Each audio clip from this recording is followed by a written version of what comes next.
नमस्कार मंडळी, श्री स्वामी समर्थ. आजच्या व्हिडिओच्या माध्यमातून आपण आदित्य रानूबाईची कहाणी जाणून घेणार आहोत.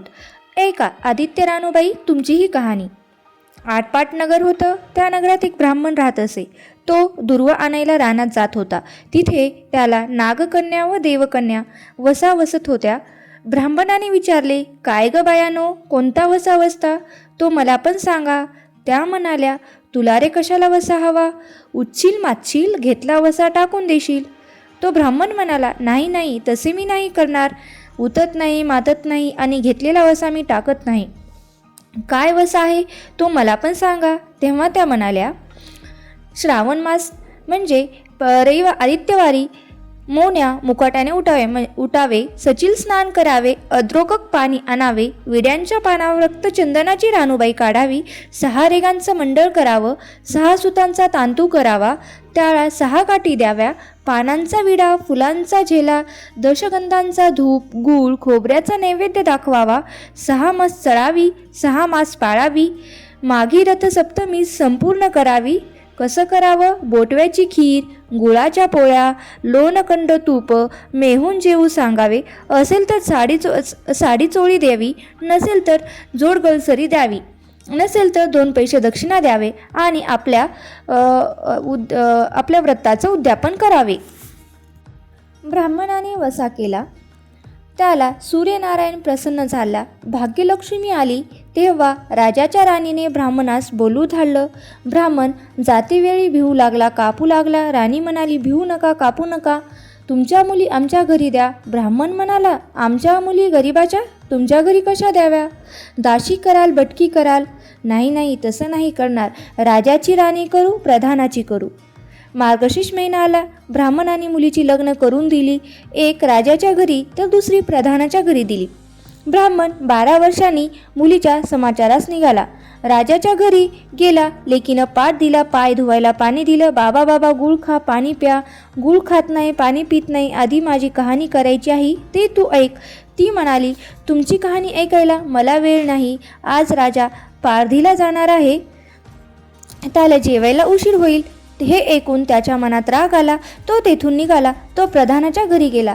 तसेच तिनेही बसायला पाठ दिला, पाय धुवायला पाणी दिले. बाबा बाबा, गुळ खा, पाणी प्या. गुळ खात नाही, पाणी पित नाही. आधी माझी कहाणी करायची आहे, ती तू ऐक. तुमची कहाणी नको ऐकू तर कोणाची ऐकू? घरात गेली. उतरंडीची 6 मोती आणली. आपली 3 आपण घेतली आणि 3 बापाच्या हातात दिली. त्याने मनोभावे कहाणी सांगितली. लेकीने ते चित्तभावे ऐकली. नंतर जेवून खाऊन बाप आपल्या घरी निघून गेला. बायकोने विचारले, मुलींचा समाचार कसा आहे? त्याने उत्तर दिले, जिने कहाणी ऐकली नाही ती दारिद्र्याने पिडली आहे, दुःखाने गांजली आहे. राजा मुलगावर निघून गेला. जिने कहाणी ऐकली ती भाग्याने नांदत आहे. इकडे जी दरिद्री झाली होती तिने आपल्या लेकाला सांगितले, मावशी घनघोर आनंदात आहे, तिकडे जाऊन तिने काही दिले तर घेऊन ये. पहिल्या आदित्यवारी पहिला मुलगा उठला. तळ्याच्या पायी उभा राहिला. अग दाशींनो, तुम्ही दाशी कोणाच्या? आम्ही दाशी प्रधानाच्या. प्रधानाच्या राणीला जाऊन सांगा की तुमच्या बहिणीचा मुलगा आला आहे. दाशीने जाऊन सांगितले, तुमच्या बहिणीचा मुलगा आला आहे, फाटके नेसला आहे, तुटके पांघरला आहे, तळ्याच्या पायीला उभा आहे. परसदाराने घेऊन या. परसदाराने घेऊन आला. नाव माखू घातला, पितांबर नेसायला दिले, जेऊ खाऊ घातलं, कोहळा पोकरला, होन मोहरा भरल्या. जाताना कुठे ठेवू नको, विसरू नको, जपून घेऊन जा. तो वाटेने जाऊ लागला. तोच सूर्यनारायण माळ्याच्या रूपाने आला. हातचा कोहळा काढून नेला. घरी गेला. आईने विचारलं, काय रे बाबा, मावशीने काय दिलं? त्याने सांगितलं, दैवाने दिले आणि कर्माने नेले. मावशीनं दिलं होतं पण सर्व ते गेलं. पुढे दुसऱ्या आदित्यवारी दुसरा मुलगा उठला. तळ्याच्या पाळी उभा राहिला. प्रधानाच्या दाशीकडून प्रधानाच्या राणीला निरोप पाठवला. प्रधानाच्या राणीने त्याला घरी नेऊन नाव माखू घातलं, जेऊ खाऊ घातलं, काठी पोकरून त्याला मोहरांनी भरून दिली. बाबा कुठे ठेवू नको, विसरू नको, जपून घरी घेऊन जा असे सांगितले. वाटेत सूर्यनारायण गुरख्याच्या रूपाने आले. हातची काठी काढून घेतली. घरी गेला. झालेली गोष्ट आई सांगितली. दैव दिले आणि ते सर्व कर्माने नेले. पुढे तिसऱ्या आदित्य रविवारी तिसरा मुलगा गेला. त्याला पहिल्यासारखेच घरी नेऊन नाऊ माकू घालून, नारळ पोखरून, होन मोहरांनी भरून दिलं. जाताना विहिरीच्या काठी नारळ ठेवून तो पाणी प्यावयास उतरला. तो नारळ गडगडून विहिरीत पडला. मुलगा घरी गेला. आई ग, मावशीनं दिलं, दैवानं दिलं, पण ते कर्मानं बुडवलं. चौथ्या आदित्यवारी चौथा मुलगा गेला. त्याला पण पहिल्यासारखं नाव मागू घातलं, जेऊ खाऊ घातलं. दह्याची शिदोरी होन मोहरा घालून बरोबर दिली. सूर्यनारायणचे घारीच्या रूपाने आले आणि हातची शिदोरी घेऊन गेले. तो घरी आला आणि आईने विचारलं, मावशीनं काय दिलं रे? काय ग मावशीनं दिलं, पण दैवानं ते सर्व नेलं. पाचव्या आदित्यवारी म्हणजे रविवारी आपण उठली. तळ्याच्या पाळी उभी राहिली. दाशींना तिचा निरोप तिच्या बहिणीला सांगितला. बहिणीने तिलाही परस्ताराने घरी नेली. नऊ माखू घातलं, पैठणी नेसायला दिली. प्रधानाची राणी आदित्यवारीची कहाणी करू लागली. काय वसावसतीस ग? बहीण म्हणाली, अगं अगं पापीने चांडाळणी बापाची कहाणी ऐकली नाहीस म्हणून तर तुला दारिद्र्य आलं. राजाच्या राणीने विचारले, याला काय उपाय करू? तेव्हा तिने वसा सांगितला. ती बहिणीच्या घरी राहिली. श्रावण मास आला. बहिणीने सांगितल्याप्रमाणे तिने सूर्यनारायणाची पूजा केली. इकडे राजाला भाग्य आले. राजानं बोलवू धाडलं, मावशी मावशी, तुला छत्र आली, चांबर आली, पाईक आले, परवर आले. मला रे पापिनीला एवढे कुठले वैभव आले? बाहेर जाऊन दाराशी पाहते तो राजा बोलावू आला. तशी ती घरी जायला निघाली. एकमेकींना बहिणीने आहेर केले. वाटेने जाऊ लागली. तो पहिल्या मुक्कामास स्वयंपाक केला. राजाला वाढले. आपण पानं वाढून घेतला. तेव्हा बहिणीची आठवण झाली. करारे हाकरे पिटोरे डांगोरे, नगरात कोणी उपाशी आहे का याचा शोध करा. उपाशी काही नाही. वाटेने एक मोळी विक्या जात होता. त्याला म्हणाले, आमच्या बाईची कहाणी ऐकायला ये. तो राणीकडे आपली तशी 6 मोती राणीने घेऊन तिने त्याला 3 दिले आणि आपल्या हातात 3 ठेवली.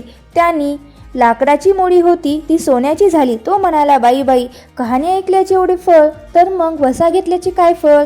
काय वसा आहे तो मला पण सांगा. तुला रे वसा कशाला हवा? उठशील मातशील, घेतला वसा टाकून देशील. उठत नाही मातत नाही, घेतला वसा टाकत नाही. तेव्हा राणीने वसा सांगितला. दुसऱ्या दिवशी दुसऱ्या मुक्कामास गेली. स्वयंपाक केला. राजाला वाढले. आपण पान वाढून घेतलं. तेव्हा कहाणीची आठवण झाली. नगरात कोणी उपाशी आहे का याचा शोध करा. उपाशी नाही, तापाशी नाही, काही नाही. एक माळी चिंतेत बसला आहे. त्याला बोलवले आणि म्हटले, आमच्या बाईची कहाणी ऐक. तो म्हणाला, तुमची कहाणी ऐकून मी काय करू? मी आपल्या चिंतेत बसलो आहे. असे म्हणून तो आला. तशीच राणीने 6 मोती आणली. 3 त्याला दिली आणि 3 आपण घेतली. राणीने कहाणी सांगितली ती त्याने मनोभावे ऐकली. माळ्याचा मळा पिकू लागला. तो म्हणाला, बाई कहाणी ऐकल्याचे एवढे फळ, तर मग वसा घेतल्याचे काय फळ? काय तो वसा आहे तो मला पण सांगा. राणीने त्याला पण तो वसा सांगितला. तसेच पुढच्या 3ऱ्या मुक्कामास गेली. तिथं पण तिने स्वयंपाक वगैरे केला. नगरात कोणी उपाशी आहे का याचा शोध केला. उपाशी नाही, तापाशी नाही, काही नाही. एक म्हातारीचा एक मुलगा वनात गेला होता. एका डोहात बुडाला होता. एका सर्पाने त्याला खाल्लं होतं. तिला तो म्हणाला, आमच्या बाईची कहाणी ऐक. ती म्हणाली, कहाणी ऐकून मी काय करू? मी माझ्या मुलासाठी रडत आहे. बरं येते असे म्हणून ती आली. मग राणीने तिला कहाणी सांगितली. ती तिने चित्तभावे व मनोभावे ऐकली. तिचा मुलगा वनात गेलेला परत आला. डोहात बुडाला होता तोही आला. सर्पाने खाल्ला होता तोही आला. ती बाई म्हणाली, बाई कहाणी ऐकल्याचे एवढे फळ, मग वसा घेतल्याचे काय फळ? काय वसा आहे तो मला सांगा. मग राणीने तिलाही वसा सांगितला. पुढे 4थ्या मुक्कामास गेली. तिथं पण पहिल्यासारखेच केलं. कोणी उपाशी नाही, तापाशी नाही, काही नाही. काना डोळा मासाचा गोळा. त्याला हात नाही, पाय नाही असा एक मनुष्य रस्त्यावर पडला आहे. त्याच्या अंगावर तांब्याभर पाणी ओतले. पालता होता. त्याला सुवासा उताना केला. 6 मोती होते. त्यातले 3 मोती घेतले. 3 त्याच्या बेंबीवर ठेवली. राणीने कहाणी सांगितली ती त्याने मनोभावे ऐकली. त्याला हातपाय आले. देह दिव्य झाले. तो म्हणाला, बाई कहाणी ऐकल्याचे एवढे फळ, मग वसा घेतल्याचे काय फळ? काय वसा आहे तो मला पण सांगा. राणीने त्याला पण वसा सांगितला. 5व्या मुक्कामास घरी आले. स्वयंपाक केले. षडरस पक्वाने जेवायला केली. सूर्यनारायण जेवायला आले. भोजनास बसले. त्याला पहिल्या घासातच केस लागला. ते म्हणाले, अगं कोण्या पापिणीचा केस आहे? राजाच्या राणीला 12 वर्ष दारिद्र्य आलं होतं. तिने आदित्यवारी वळचणीखाली बसून केस विचारले होते. काळ चवाळ डोईचा केस, वळचणीची काडी, डाव्या खांद्यावरून वेशी बाहेर टाकून दे. राजाच्या राणीला सूर्यनारायणाचा कोप झाला. तसा तुम्हा आम्हा कोणाला होऊ नये. ब्राह्मण, मोळी विक्या, म्हातारीला इत्यादींना जसा सूर्यनारायण प्रसन्न झाला तसा तुम्हा आम्हाला होऊ. ही 7 उत्तराची कहाणी 5 उत्तरी सुफळ होऊ. श्री स्वामी समर्थ. जय जय स्वामी समर्थ. आजच्या कहाणी जर तुम्हाला आवडली असेल तर तुम्ही माझ्या व्हिडिओला नक्की एक लाईक करा, शेअर करा आणि माझ्या चॅनलवरती नवीन असाल तर सबस्क्राईब करायला विसरू नका. धन्यवाद.